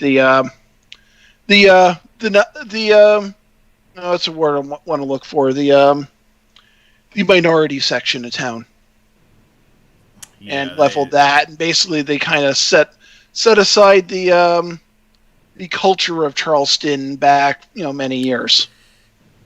Yeah, so they intentionally routed 64 and 77 through the Black Cultural Center of Charleston. I'll just tell you that discovering that in preparation for that webinar was really kind of the jumping off point for the podcast episode I'm going to record tomorrow. Okay. With me. Yeah, see, I knew there was some reason Laura was chuckling over there. Yeah, so Laura and I are going to talk about some stuff related to Black History Month and the history of roads in African American communities and a lot of the fallout that's happened as a result. And I'm sure there's going to be other stuff that comes up as well. But there's a lot that we could get into just with that. You know, that's Yeah. So I'm really looking forward to sitting down with her and going through some of that stuff, because that's a side of our history that you never really hear about. Certainly not in the community. Well, and then when you do, I forget which group on Facebook, but there was a story someone shared recently about Wilmington, Delaware.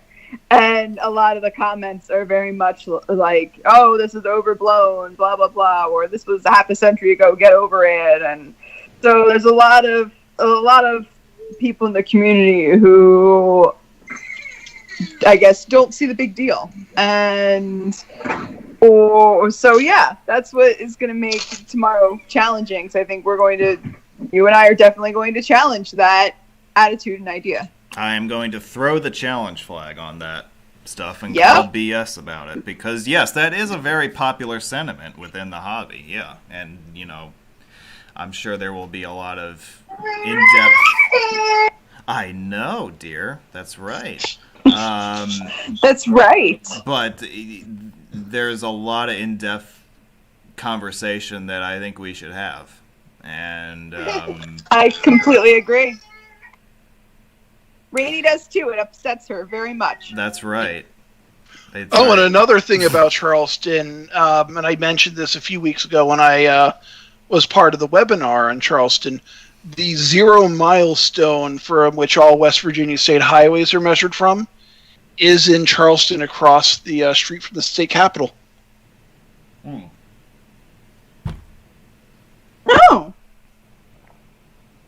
That was something I actually found out a few months ago when I was looking at a map of looking randomly on Google Maps of Charleston. There was a 0 milestone, and it was like, I'm like, I should go check this out sometime.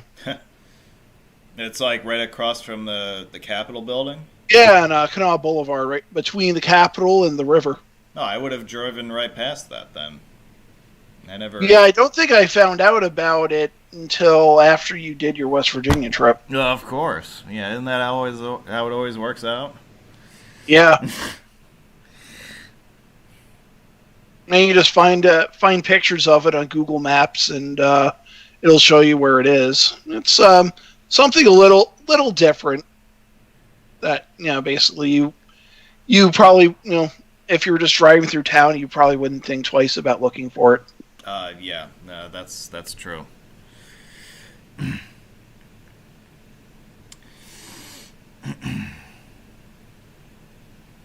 Yeah, so this is a pretty it's a very suburban stretch of highway. I'm actually surprised that there's never really been much of a movement to replace all these traffic lights. There is actually. Oh, really?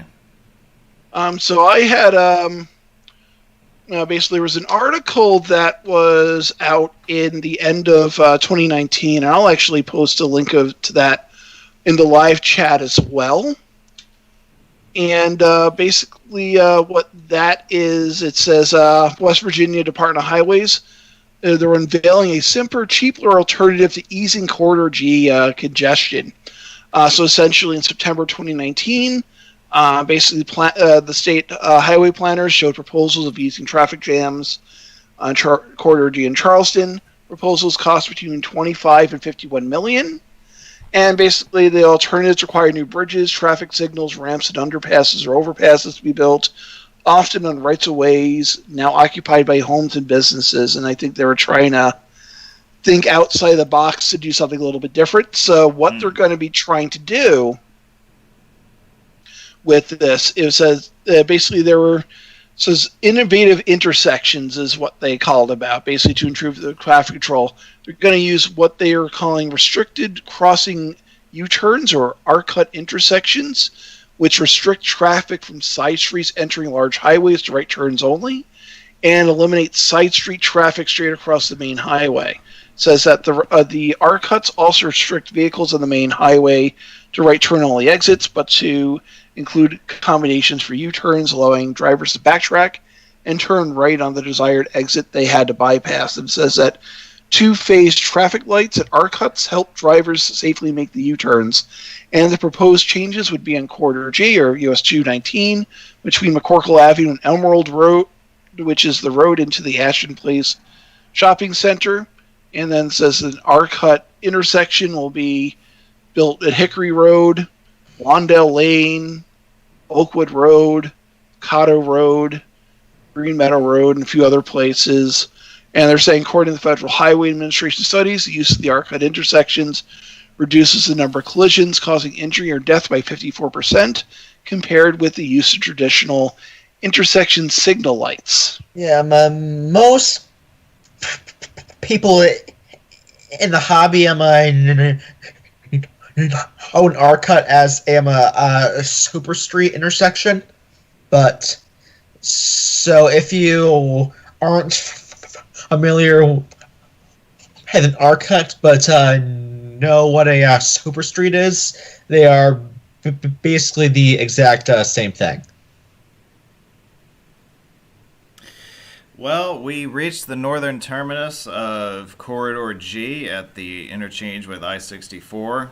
And we're wrapping up shop here with a trip through downtown Charleston. In fact, we're passing over the old Triangle District site right now, as a matter of fact. As we come to the end of tonight's presentation, I'd like to thank our panel of Doug and Josh and Smokey and the Bandit and everybody else who joined us tonight. It's been a pleasure having you guys with us tonight. Really appreciate it. Right on. It's always a pleasure. Eastbound and down, Great right? being here. You guys have any closing thoughts before we start to wrap this up? Not really. Nope. None on our end. Man, you guys are a lively crowd all of a sudden. Okay. But yeah, that's going to do it for us. This video is going to end here momentarily. I really want to thank everybody for joining me via Skype and in the live chat. It was great having you guys along with us. We look forward to seeing you guys again tomorrow. We'll get the toll roads panel back together. That should be interesting. We're going to be talking about New York and New Jersey and Pennsylvania, so there's a lot to get into there. Should be a very fast-paced discussion with those guys. I'm looking forward to renewing our efforts to tell you guys all about the toll roads of the eastern U.S. So that'll be a lot of fun. But thanks again so much, everybody, for watching. And we're going to wrap this up right here, I think. And from all of us here, I'd like to say thank you all for checking this video out. Hope you enjoyed it. And we'll see you next time.